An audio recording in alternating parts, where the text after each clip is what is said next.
Welcome to English Learning Community. Today's story is about honesty, struggle, and a life-changing moment. Stay with us till the end for a small tip to improve your English faster.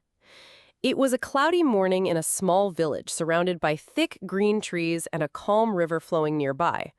The sky was heavy with gray clouds, and the soft drizzle made everything look fresh and clean. The leaves were dripping with water, and the muddy paths made squishy sounds under people's feet. Inside a small hut at the edge of the village, a man named Raju was getting ready for his day. He was a woodcutter, poor, simple, but very honest. "Sonam, where's my lunch?" he asked, tying the string of his worn-out trousers. Sonam, his wife, came out of the kitchen holding a small steel tiffin box wrapped in cloth. "Here, I packed roti and aloo sabzi.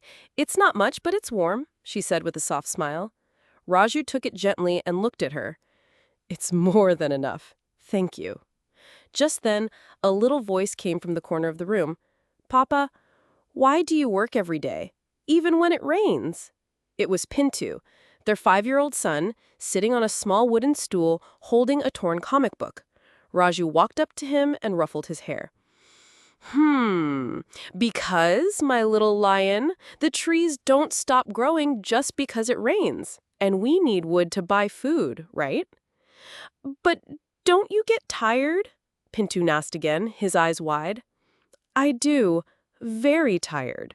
But when I see you smile, I feel strong again." Raju smiled, kissed his son's forehead, and picked up his old iron axe. The path to the forest was wet and slippery. Raju walked carefully, humming an old folk song. The trees looked taller than usual under the cloudy sky. Raindrops kept falling from the leaves, some landing straight on his face. He didn't mind. This was his daily life. It was tough, but he never complained. As he reached the clearing where he usually cut wood, he heard two familiar voices. "Oi, Raju! You cutting wood again?" shouted Kartik from behind a tree, laughing. Bunny, standing next to him holding a sugarcane stick, added, "Dude, it's raining! You should rest today." Raju chuckled and wiped his forehead. "Rest? And eat what? Raindrops?" Kartik shook his head. "Sometimes I wonder how you survive. You work like a bull and still you're poor." Maybe," Raju said calmly. "But I sleep peacefully. Can you say the same?" Bunny laughed. "Ha! You and your honesty, bro. One day it'll either save you or make you lose everything." Raju smiled and waved at them.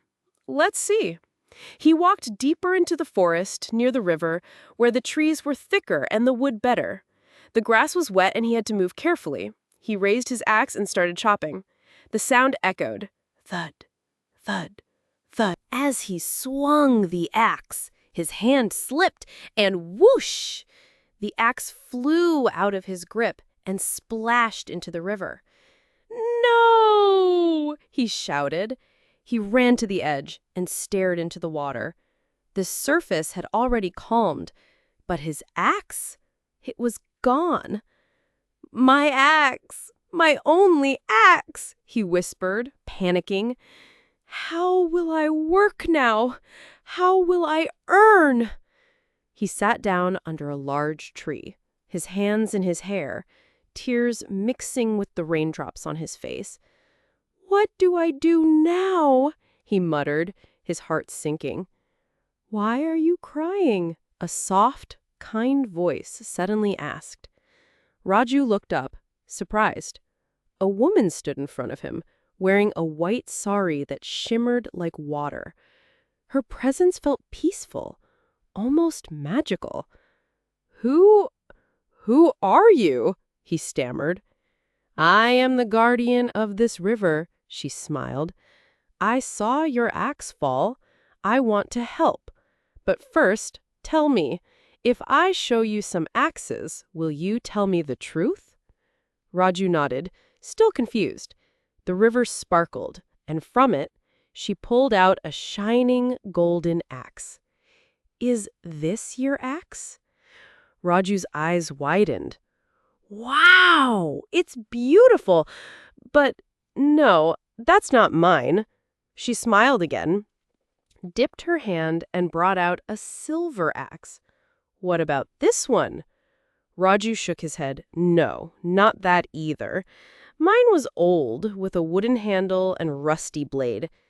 The lady nodded once more and finally pulled out his old, worn axe. Is this the one? Yes! Raju stood up. That's mine. Thank you. Thank you so much. The river lady's smile grew warmer. You are honest. You told the truth even when you could have taken the gold or silver axe. That is rare.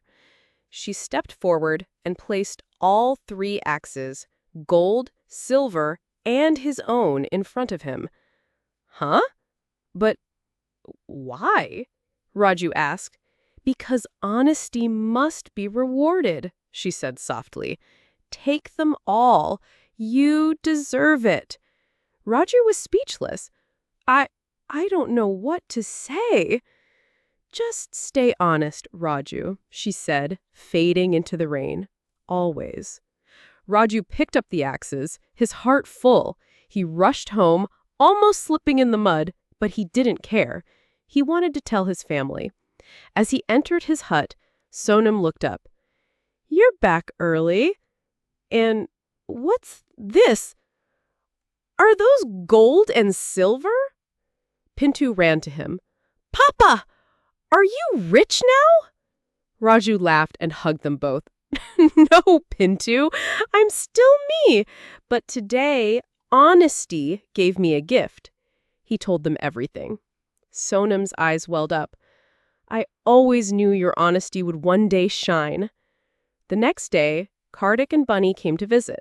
Raju showed them the axes and told them the story. Kartik's eyes sparkled.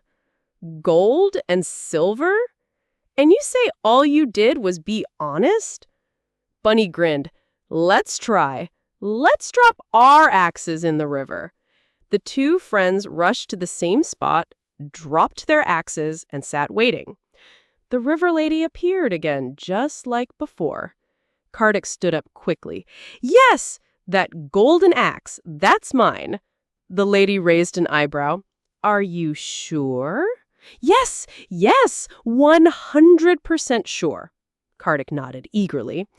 She paused, then said firmly, lying does not bring blessings. She vanished into the river and didn't return. Their axes were gone. Hey, wait, my axe! Kartik shouted, but the water stayed silent. Bunny looked at him. Bro, I think we messed up. They returned home empty-handed. Later that evening, Raju sat with Pintu on his lap, watching the rain fall outside. Papa? The boy said. Yes, beta. Even if someone gives me a gold toy, I'll say no if it's not mine. Raju smiled, proud. That's my boy. Always speak the truth, even when it's hard. Emma here again. Honesty brings real rewards. Did you enjoy the story? Don't forget to like, share, and subscribe for more simple English stories.